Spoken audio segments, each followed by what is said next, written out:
Good evening, ladies and gentlemen, and welcome to Herts TV and Radio as we prepare for the NBL Finals this weekend. With me today, I have got four of the managers that will be in action this weekend with their respective teams. And going down the league order, let's introduce them. With us, we have Herts' own Falcons manager, Lee Manning. Lee, how are you? I'm good, thank you, Ken. Following on from there, we have the Mustangs manager, which is Ben Davis. Ben, hello. Hi, Ken. Going from there, we have London Mets, Eric Henson.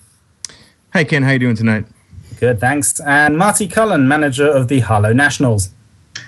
Hey, Ken. Thanks for having me. Good. Now, we'll go straight back to you, Marty, actually. You're the reigning champions, so you must be looking forward to this weekend with an eye to retaining the title, I should imagine. Yeah. Oh, definitely.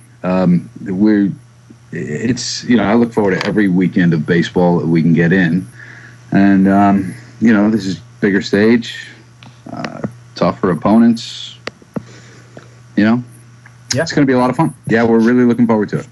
And your first round is actually against the Herts themselves, whom you obviously know well from having been a member of the Herts team not that long ago. And you must be particularly relishing that first round matchup. Well, it's a rematch from last year's final, which wasn't easy for anybody. Harder for the Falcons. They had a couple of extra games last year, so we're under no illusions as to how that may have gone if they'd only played one game like we had. So I think it's fun. It's always fun to play the Falcons. Nationals Falcons is always a pretty good affair. Gets exciting, I think. But all four of these teams, if you're gonna win this thing, you're gonna have to beat everybody effectively. So we're happy to face the Falcons in the first round. And Lee, you must be conversely also looking forward to the game, but hoping for a different result from last year. It was tight last time round. Can you do it this time? Yeah, I believe so. We added some good players over the off-season. We've improved our defense and offense, and I think the pitching's great, and we're really looking forward to it. The Nationals always a good game, so bring it on. So that's the second game on Saturday, Harlow Nationals versus Herts Falcons at 2:30. Earlier on in the day, we've got 10 a.m. Start for the Mustangs versus the Mets. Eric, what are your hopes for that game? Our hopes for that game are to win, obviously, but it's we played the Mustangs so early in the season, and we only played them 2 times rather than 4 games like most of the other teams. So it's really still kind of a question mark of what we're going to see tomorrow. And of course, rosters have changed a lot since then. Injuries, people moving back to wherever they came from. But I think it's going to be a good matchup. Should be a good game.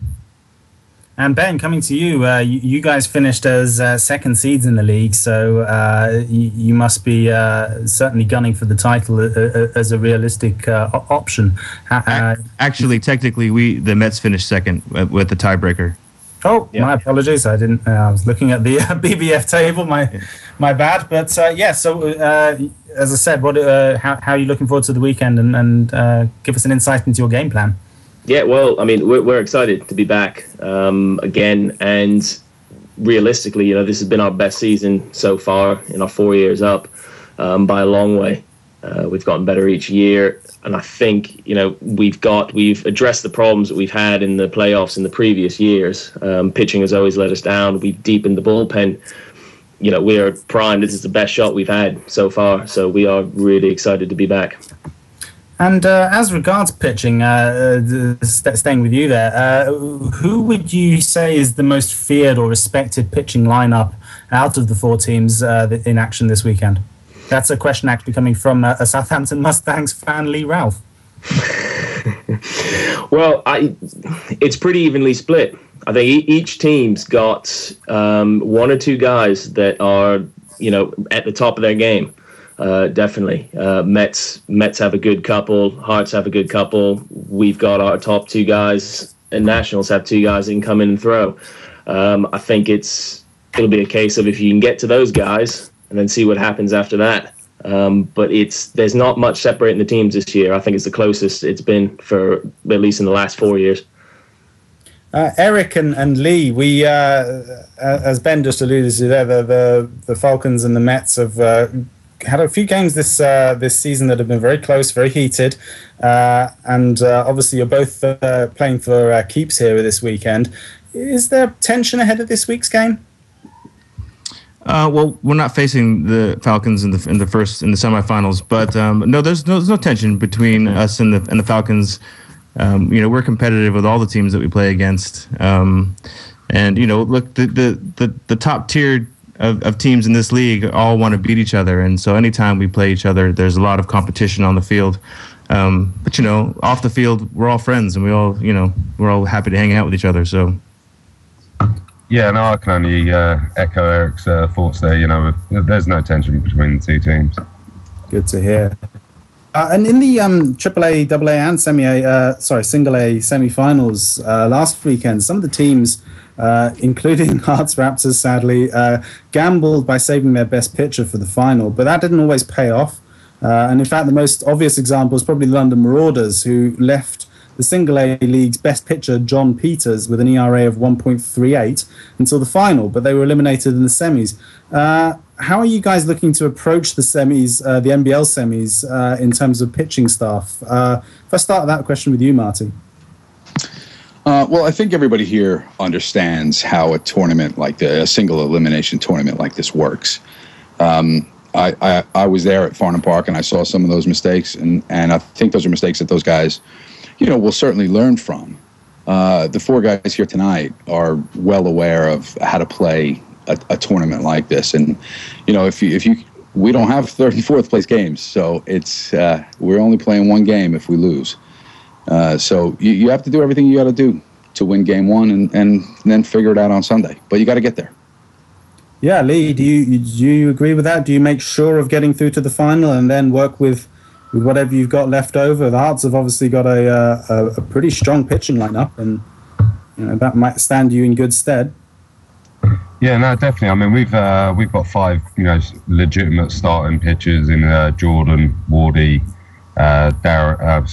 Ryan, Robbie, and Michael. Plus, also Javi can come in and throw a few innings as well. So, we're kind of we've got a little bit more set. We know who's pitching against what team, and we've got a game plan for each team that we've been working on the last couple of weeks. So that's really how the pitching's going to work for our team. And based on that game plan, Lee, if you go through to the final, have you got a preference of which the other 2 semi-finalists to face? You know what? They're both great teams, and it's going to be a great matchup. But we'll be ready for whichever team that we will face. Okay. Very diplomatic answer there. Ben, who would you say is the Mustangs' key player in this weekend? The guy who needs to deliver if you're going to go all the way? I don't know if there's one. We all need to step it up to be able to do this. The way I see it, our guys that have been big all year need to continue to come up big. Our leadoff hitter, Victor, he's coming off an injury. Hopefully he'll be back 100%. He needs to come up big again, get back at the top of the lineup, which he wasn't there in the game 2 weeks ago. Our starting pitching needs to, again, be back up at the top of their game. Tomas, our Czech import player, is flying in tomorrow. He'll be back, rested, ready to go. And Gary Davison, who we've missed for the last 2 months of the season. He's been away with work. He's back. Had some timing issues in the game 2 weeks ago. We've addressed that over the weekends with some training. And, if he's firing on all cylinders again, I think, we've got a good shot. But ultimately, all 9 guys on that field's got to step it up this weekend.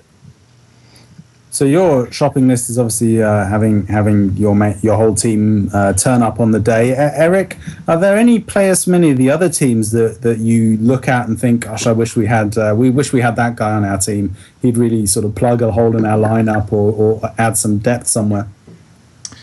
Oh, that's a very interesting question. There are very good players on all 4 of these teams, and even the other teams that weren't fortunate enough to make the playoffs.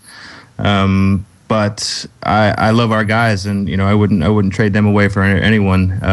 Obviously, talent is talent, but what the chemistry this team's built over the course of this season, and we have a large number of players returning from last season.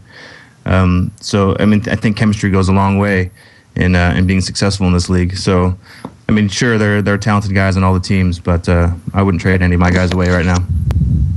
And all the games this weekend are going to be played at the main diamond, Farnham Park. It's new ground. We saw it last weekend for the first sort of time in senior game anger, as it were. Fantastic facilities, and congratulations to everybody at BSUK and BBF who have made this work so well so far. Lee, your team, do you have any specific plans for the size of the field or any unusual aspects of Farnham Park? It's obviously very different from Grove Hill. It's about half a mile and a taxi ride down to the backstop, and a much bigger diamond in general. What are your views? So it's a big diamond.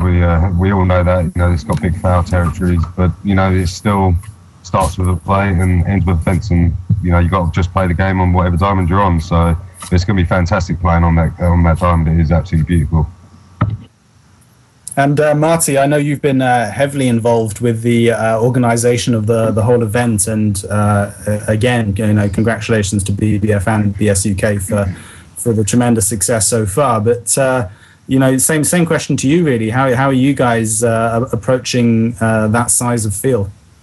Well, it is different, and I think again, I know all the guys that are here, and I know them pretty well, and I know that we've all been thinking about that, and trying to come up with ways and means to cut off gaps and keep balls in front of you and make sure. I was there this past weekend, and I think I saw 2 or 3 in the park home runs. Really possible at that field. It does change the scope of the game a little bit, and potentially how you address the game. For example, we have some home run hitters on our team, as all the teams do, and it's kind of a different approach because there aren't many guys in this league that can put a ball out of that park.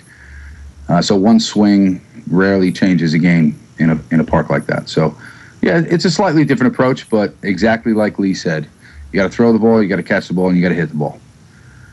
And on that basis, being involved with BBF, you obviously get a pretty good sort of strategic view of the league as a whole. How do you compare this year's NBL season with 2012 and the overall trend over the last 3 or 4 seasons? Are we going in the right direction? We've got fantastic new facilities at a national level, and some teams that are really starting to produce some professional results. Yeah, and of course the success Team GB has had this year, and that's always an uphill battle, but it is going in the right direction. I think the league this year, for me personally, with my team, with the Nationals, difficult year. Everybody knows it. Not like last year. Last year we had a season very akin to what Herts and what London have done this year. There is a little bit of pressure that comes with that I don't miss, but I think the season was pretty balanced for most people. The NBL as a whole, in my opinion, is very good and could do with potentially slimming down a little bit. That's just an opinion where I would like to see the talent sort of condensed a little bit more, similar to some of the all-star teams that we've put together this year and the GB Lions and that kind of thing. So I'd like to make sure there's competitive baseball every week, and whatever we have to do to make sure that happens, we have to do. But as a whole, this is one of the most exciting seasons. Certainly, it's one of the most exciting as a national for me, and I know it's for the guys here, it's the same thing. It's one of the most exciting seasons in recent memory. And based on that, just sticking with you for a moment, sorry guys, Marty hogging the limelight. Air Force teams like Cambridge Monarchs, Mildenhall Bulldogs, Lakenheath Diamondbacks, they've got kind of an uncertain existence. When they've got their good players, they're in great form, and other times they struggle to sustain themselves. You've got other teams like the Redbacks. They've struggled this season for their first year in the NBL. Should teams like that, consider not playing in the top league so that they can concentrate on building a solid foundation, or do they really bring something that, that kind of... Yeah, it's a great question. It's a question that comes up a lot. It's also a question that comes up at the BBF a lot. It's a difficult situation to answer, clearly. There are a lot of really good ball players that come from there, and especially sort of the military base and so forth. And even a team like the Redbacks in their first year, most of us struggled in our first years. I was with Herts when we came up to the NBL, and it is a struggle, and that's okay. And if you have a program that can sustain that, I think it's okay to stick around, hover at the bottom of the league for a while, get your experience, get some guys, and start making a charge for it. Southampton is the perfect example, having been there, the last 3 years in a row, or I might be wrong there. And so yeah, it's great for the league. And the military is a tough one because they're a lot of fun to play against. You're going to have a good game when you play against them. I think most guys think that it's fun to go up to the base. It's kind of a cool environment. So it is a tough one. You want to make sure that the league is sustainable and teams are competing every week. And you understand when guys are away, protecting our freedoms. It's a really difficult scenario. And I would almost leave it to them to kind of figure out how sustainable they think they can be and propose something to the Federation. Lee, at the moment, the Northern and Midlands Conference's highest level is AAA. Would you like to see some of those teams in the NBL and sort of slightly further field trips, but expansion of the team in terms of talent and diversity? Yeah, no, definitely. I mean, I don't think there'll be many of the NBL teams currently that wouldn't mind travelling up to, Liverpool or Manchester for a game, or Hull, or, Park Valley. There's some good programs up there, and I think, that is something that we obviously need to do as well. We can't always have, 6 teams qualifying for the playoffs, from a 9-team league all the time. We need to try and obviously expand it, but make sure that the clubs, like Mike says, are sustainable with, junior programs. They've got to kind of fit in with the lines of what the NBL is trying to achieve, for future use as well. And if, for example, prize money were involved, however, there's rumours of that being awarded to the NBL winner. Does that make it more exciting? Does it make a significant difference to the clubs? And would the club plough that money into investment in facilities, or do they give it to the players to try and attract the kind of skill and talent that can only come from professional or semi-professional players? What money, man? What sponsorship money? Well, let's say £5,000 is the prize. Does that make a difference, or does it need to be more? Does it need, or does that not make much of a difference? I think if we was to put £5,000 into the NBL league as a whole, and we just made it a free-to-play, baseball league, and that's certainly something that would probably spend more of that £5,000 rather than just giving it to one team. But if that £5,000 does come in, then perhaps that can go towards funding that team to play in the European Cup pools. And over the last few years, NBL teams haven't been able to commit to a European Championship Baseball League competition, mainly because of the cost implications and the strict requirement to guarantee that a team can travel and cover their costs. How close are Herts to entering an NBL champion or the league as a whole to this kind of competition? And does that help the UK, or is it just a sweetener for the winners? Herts are quite a way away. You're only allowed 3 foreign players to play in the European Cup, which is, it's obviously different from football and all the other sort of professional sports. So, Herts are quite far away, but, obviously with our junior program, we've got a sort of bunch of 16-year-old kids, some 17 and 18-year-old kids. So, perhaps it's maybe sort of 5-6 years away for Herts sort of realistically to be able to sort of, win the championship with those kids and then take them kids over to Europe. But that is obviously our sort of target in the next 5 years. And coming back to Eric and Ben, you guys, I've seen your fields. They're very nice facilities, but sometimes the ability for fans of the teams to walk kind of limited to standing at the sidelines, and that's the same for most teams in the country. How do you attract more fans, and how do you get people to follow the NBL?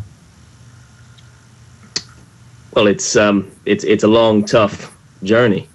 You're right, it's not easy without the facilities. We in Southampton are hindered by the fact that it's on the university. The field itself is great. They keep it fantastic, the grass, the edges, everything. However, we're not allowed to actually put up fencing, which is a problem moving forward, to which we are, actively seeking a new position for a new field, which we should be close to in the next year or two.